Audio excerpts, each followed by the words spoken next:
2007 ला मी पहिल्यांदा नगरसेवक झालो, याच माळवाडीतून झालो. या लोकांनी आशीर्वाद दिला.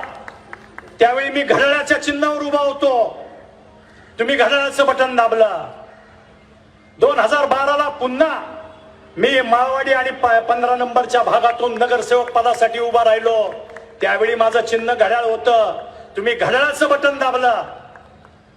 2014 मध्ये मी एकदा आमदारकी लढली. त्यावेळी माझं चिन्ह घड्याळ होतं. तुम्ही घड्याळाचं बटन दाबलं. 2017 मध्ये मी परत नगरसेवकाची इलेक्शन लढलो. मुंडवा, मगरपट्टा, माळवाडी, 15 नंबर, आकाशवाणी या भागातून माझं चिन्ह घड्याळ होतं.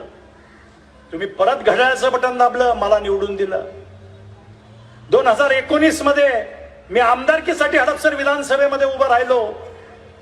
माझं चिन्ह घड्याळच होतं. तुम्ही घड्याळाचं बटन दाबलं, मला आमदार केलं. आता मी 2024 ला उभा आहे.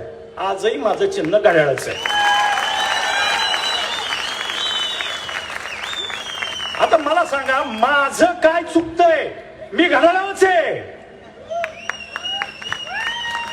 माझं घड्याळ कायम आहे. मी घड्याळावरच आहे. मी घड्याळाच्या बरोबरच आहे. 2007 पासून आजपर्यंत प्रत्येक इलेक्शन मी घड्याळावरच लढलेली आहे आणि तुम्ही त्या घड्याळालाच आशीर्वाद दिलेला आहे.